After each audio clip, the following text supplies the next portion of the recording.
teman-teman, temuan kali ini kita akan membahas tentang demokrasi. Apakah teman-teman tahu apa itu demokrasi? Lalu, bagaimana sejarah demokrasi di Indonesia? Dan bagaimana sistem demokrasi di Indonesia? Pertama, kita akan membahas tentang pengertian demokrasi. Demokrasi secara etimologis berasal dari bahasa Yunani demokratia yang dibagi dalam dua kata, yaitu demos yang berarti rakyat dan kratos atau kratein yang berarti pemerintah. Sehingga dapat diartikan sebagai pemerintahan rakyat atau pemerintahan yang rakyatnya memegang peranan yang sangat menentukan. Setelah mengetahui pengertian demokrasi, kali ini kita akan lanjut tentang tujuan demokrasi. Tujuan demokrasi antara lain yaitu yang pertama, menciptakan keadilan sosial. Yang kedua, memastikan hak-hak warga negara. Yang ketiga, menciptakan kehidupan yang aman dan tertib. Keempat, memberikan kebebasan berekspresi. Kelima, meningkatkan akuntabilitas dan transparansi. Keenam, mendorong pembangunan ekonomi dan sosial. Dan ketujuh, memastikan hukum adil dan jelas. Demokrasi parlementer periode 1945 sampai 1959. Demokrasi pada masa ini dikenal dengan sebutan demokrasi parlemen. Sistem demokrasi parlementer mulai berlaku sebulan sesudah kemerdekaan diproklamirkan dan mulai diperkuat dalam Undang-Undang Dasar 1945 dan 1950. Ternyata, sistem demokrasi parlementer ini kurang cocok untuk Indonesia, meskipun dapat berjalan secara memuaskan pada beberapa negara Asia lain. Undang-Undang Dasar 1950 menetapkan berlakunya sistem parlementer di mana badan eksekutif terdiri dari presiden beserta menteri-menterinya yang mempunyai tanggung jawab politik. Karena fragmentasi partai-partai politik setiap kabinet berdasarkan kondisi yang berkisar pada satu atau dua partai besar dan beberapa partai kecil. Koalisi ternyata tidak berjalan dengan baik, dan partai-partai koalisi tidak segan-segan untuk menarik dukungannya sewaktu-waktu.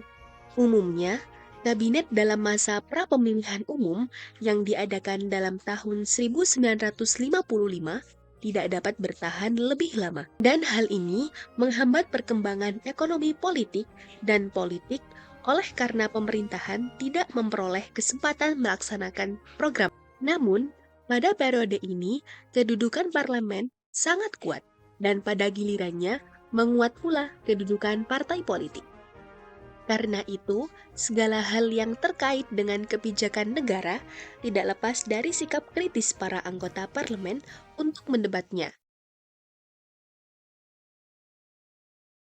Demokrasi terpimpin periode 1959 sampai 1965.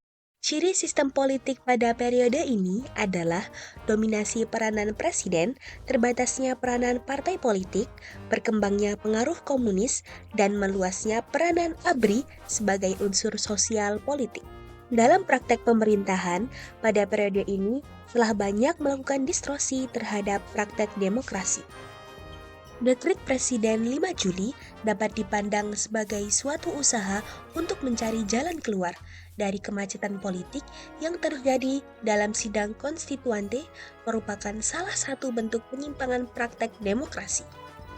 Begitu pula dalam Undang-Undang Dasar 1945 telah ditegaskan bahwa bagi seorang presiden dapat bertahan sekurang-kurangnya selama 5 tahun. Akan tetapi, ketetapan MPRS nomor 3 tahun 1963 yang mengatakan Ir Soekarno sebagai presiden seumur hidup telah membatalkan pembatasan waktu 5 tahun. Banyak terjadi penyimpangan-penyimpangan pada praktek demokrasi, terutama pada bidang eksekutif. Misalnya, presiden diberi wewenang untuk campur tangan di bidang yudikatif. Hal itu dapat dilihat dalam Undang-Undang Nomor 19 Tahun 1964. Di bidang legislatif, Presiden dapat mengambil tindakan politik berdasarkan Peraturan Tata Tertib Peraturan Presiden Nomor 14 Tahun 1960. Dalam hal anggota Dewan Perwakilan Rakyat tidak mencapai manfaat. Demokrasi terpimpin Soekarno bukanlah demokrasi yang sebenarnya, melainkan sebagai bentuk keotoriteran. Bentuk sistem demokrasi ini tidak mencerminkan arti dari demokrasi itu sendiri. Demokrasi terpimpin dari Soekarno ini berakhir dengan lahirnya gerakan 30 September PKI.